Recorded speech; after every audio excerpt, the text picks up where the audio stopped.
What if everything you've ever known about reality is only a fragment of the truth? What if, buried in the sands of ancient Egypt, there existed a figure, not just a god, not merely a myth, but a force that defied time, that held the keys to immortality, to consciousness itself, and perhaps to the very fabric of the universe? His name was Thoth. But to call him a god would be an oversimplification. He was something far more profound, a timeless architect of reality, a guardian of cosmic order, the original master of hidden wisdom. His teachings weren't written for the masses. They weren't meant for temples or public scrolls. They were hidden, protected, because in the wrong hands, knowledge this potent doesn't enlighten, it destroys. The ancient mystery schools guarded fragments of his wisdom. Hermeticism was built on echoes of his voice. Even the foundations of modern spirituality are touched quietly by his shadow. So why were Thoth's teachings sealed away? Why were the secrets of Ascension, the laws of reality, the truth about our existence, deliberately obscured? Who benefits from keeping humanity in ignorance? To answer that, we must return to the beginning, when time itself was young and Thoth first emerged from the cosmic silence. In the vast pantheon of ancient deities, few shine as brightly, as mysteriously as Thoth. Known to the Egyptians as Jehuti, the divine scribe, he measured the stars, recorded the deeds of gods and mortals, and held the keys to the unseen forces that bind the universe together. He wasn't just an observer of reality, he was its architect. The Egyptians believed that without Thoth, the cosmos would unravel, order would decay into chaos. He was the mind behind the balance, the cosmic librarian who preserved reality's blueprint. Depicted with the head of an ibis, a bird known for its precision and clarity, Thoth symbolized intellect, divine insight, and the relentless pursuit of hidden truth. Sometimes he took the form of a baboon, sacred to the moon and cycles of time, another symbol of his dominion over the subtle realms. But these images are only symbols. His real influence transcended stone and ink. Ancient legends say that Thoth inscribed the deepest secrets of existence into sacred books, texts so powerful that only the worthy could read them without losing their minds. They were called the Books of Thoth, and it was said they contained the essence of reality itself. These books weren't just hidden, they were buried, protected by mystery and distortion, safeguarded by time. And yet, the knowledge never died. It flowed into the hidden schools of Egypt, into the Hermetic traditions of Greece, and eventually into the secret philosophies whispered through the centuries. The Greeks knew him as Hermes Trismegistus, thrice great Hermes, a fusion of messenger and scribe, master and mystic. They believed he authored the Hermetic corpus, one of the most powerful bodies of esoteric wisdom ever written. But this wasn't coincidence. Both Hermes and Thoth were seen as messengers between worlds, bridges between the material and the divine. Both revealed truths too great for ordinary minds. And what if their deepest secrets were never written down at all? What if the real teachings of Thoth are not in any book, not in any scroll, but woven into the very structure of reality, hidden in symbols, vibrations, frequencies, and only accessible to those who are truly ready to see? Some knowledge is not meant to be taught. It must be discovered. And for those who seek, who truly seek, these truths begin to reveal themselves. Bit by bit, sign by sign, Thoth was not just a figure of history. He was, and is, a force. And if his teachings were preserved across time, embedded in myth, buried beneath layers of secrecy, then the greatest question remains: are you ready to remember what was forgotten? There is a name whispered only in shadow, a name carried across centuries in secrecy and awe: the Emerald Tablets. To the uninitiated, they may sound like legend, just another tale from the cradle of civilization. But to those who have glimpsed beyond the veil, the tablets are real. Not only real, but eternal. Said to have been authored by Thoth himself, the tablets were not written with ink, nor etched into stone. They were inscribed into a mysterious, unbreakable material, one said to be impervious to time, decay, or destruction. A material not of this earth. These were not teachings for the faint of heart. They were blueprints for reality itself. Each line of the Emerald Tablets pulses with cosmic resonance. They speak of the unseen laws that govern all existence, of the powers hidden within thought, of the sacred frequencies that shape the worlds both seen and unseen. One of their central messages is deceptively simple: as above, so below; as within, so without. At first glance, it sounds poetic, but in truth, this phrase is a cipher, a code revealing that the outer world mirrors our inner state. The universe is not separate from us. It is an extension of us, shaped by our consciousness. The tablets go further. They claim that time is an illusion, a veil draped over our perception. Thoth teaches that all moments exist at once. Past, present, and future are but layers of a single field. And those who understand this can step outside the constraints of time itself. He speaks of the halls of Amenti, an interdimensional space said to exist beneath the Earth's surface. It is there, according to the tablets, that the souls of enlightened beings go between lifetimes. A place beyond judgment, beyond death, a realm of transformation and mastery.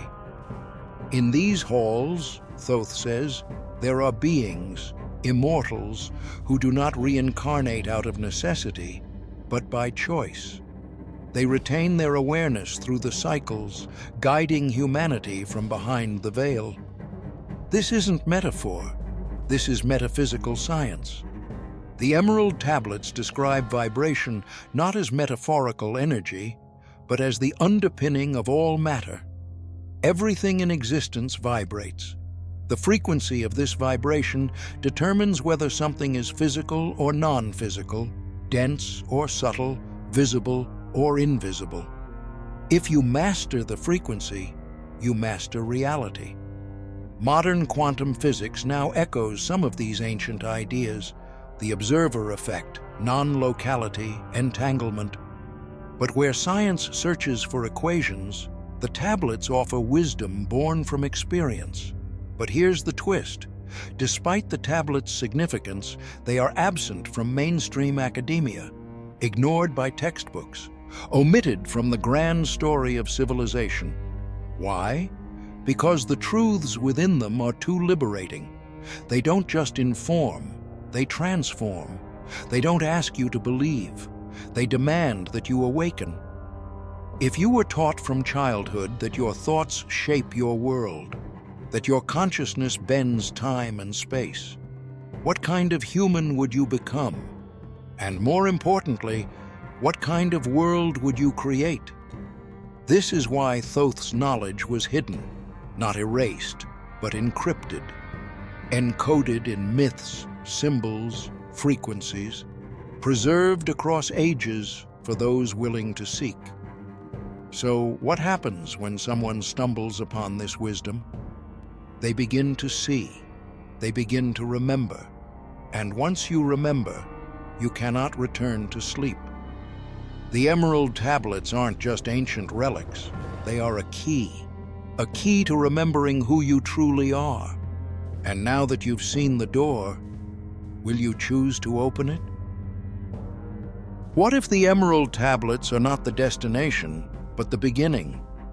To understand what lies beyond their cryptic messages, we must understand their author, not as a figure of mythology, but as a master of a deeper art, an art that modern science has only begun to sense. If the tablets are the blueprint, then Thoth was the architect of consciousness itself. This is no exaggeration. The ancients didn't merely honor him as a wise scribe or celestial historian. They revered him as the very force that gave structure to awareness, the being who taught humanity how to think, how to speak, how to create. To them, Thoth was not born. He emerged, self-created, eternal. He carried within him a knowledge so profound that even the gods deferred to it. He was there at the birth of time, at the moment the cosmos first breathed. And through that breath, he understood something we are only beginning to rediscover. Consciousness is not a product of matter. It is the source of it. Modern neuroscience tells us the brain creates consciousness.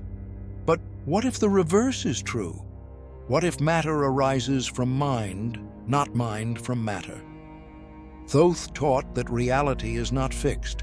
It's a malleable field, a kind of dreamscape, constantly shaped by the frequency of your thoughts, emotions, and beliefs. To understand this is to understand the ultimate truth. You are not just a participant in the universe, you are a co-creator. He described the universe as layered, a multi-dimensional structure made of planes of existence. Each plane vibrates at a different frequency, governed by its own set of laws. And these planes are not distant realms, but interwoven with our reality, separated only by the limits of our perception.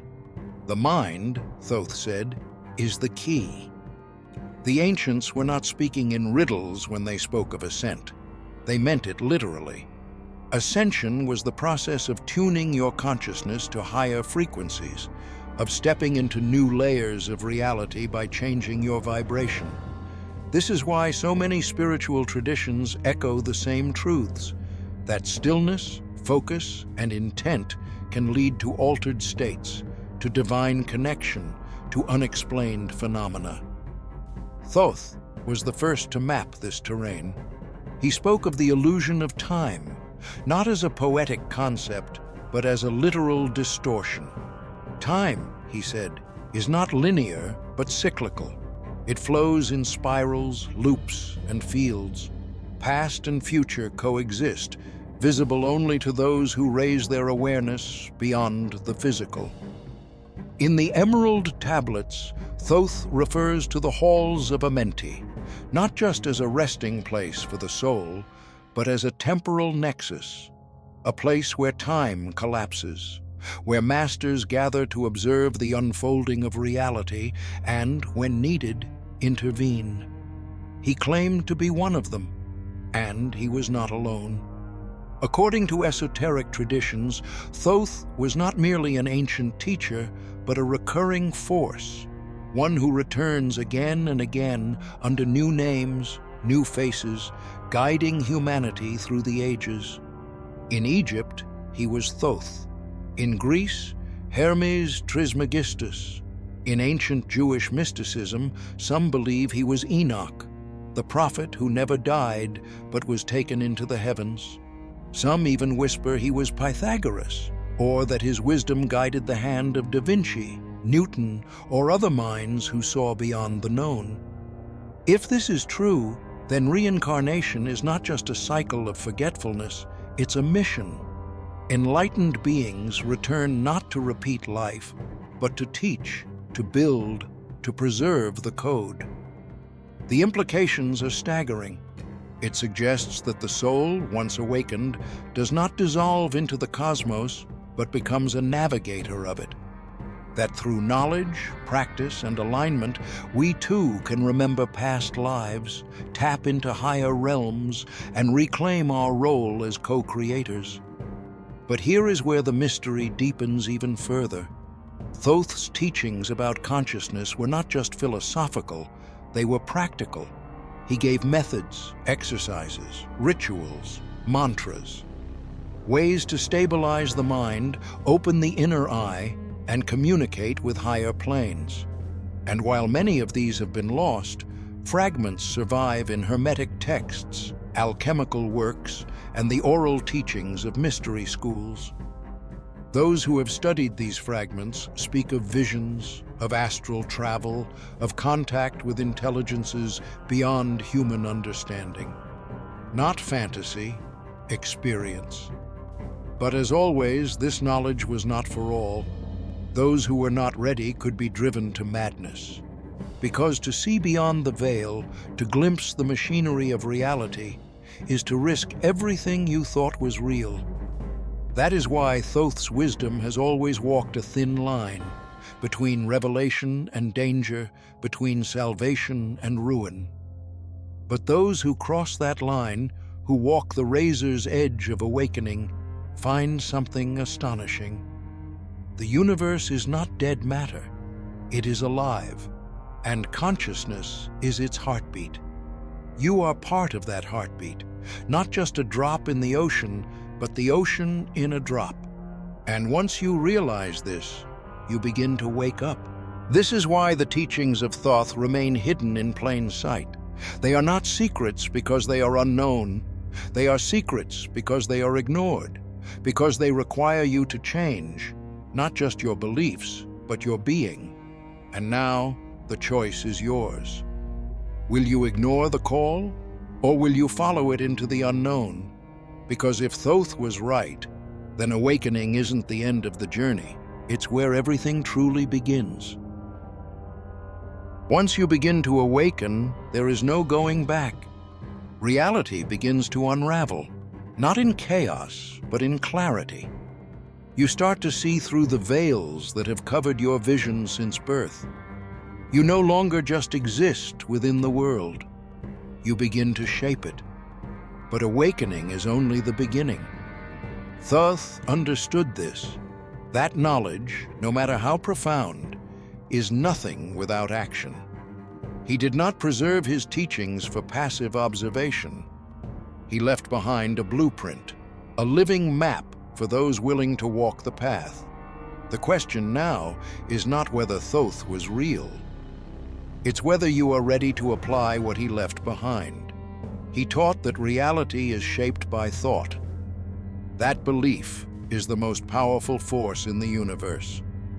That perception is not a window. It is the brush with which we paint existence. Everything begins within.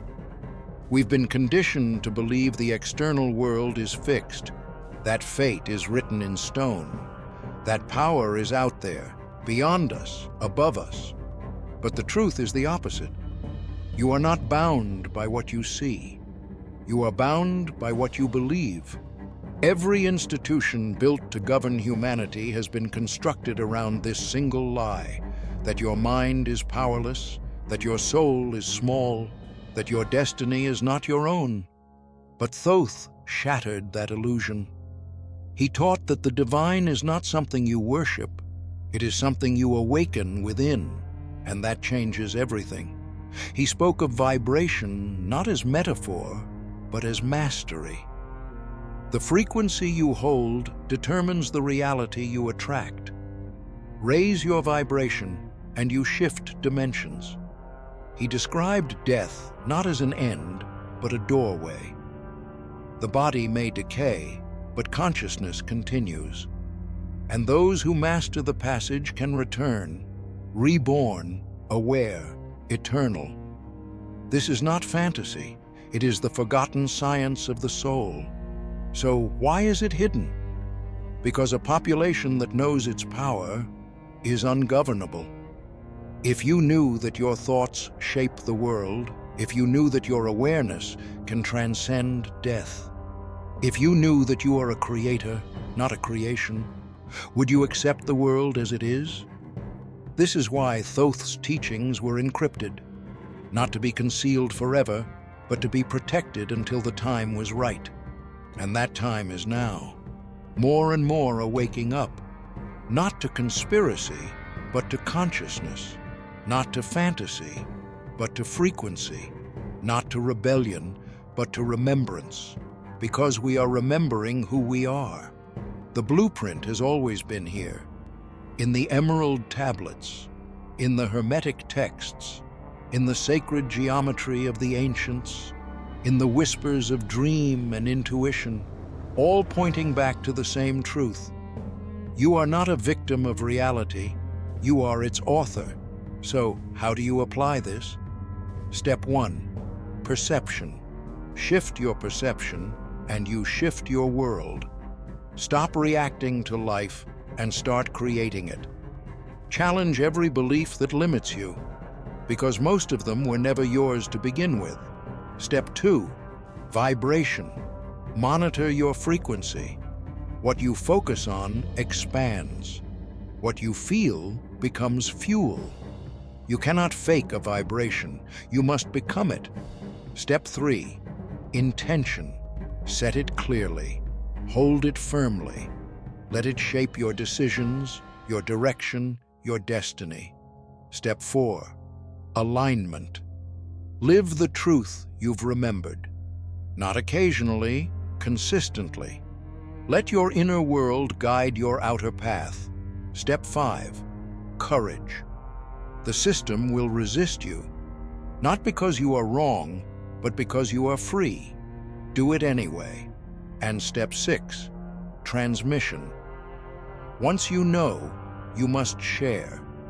Not through force, but through presence. Become the living proof of what's possible, because the age of forgetting is over, and the time of awakening is here.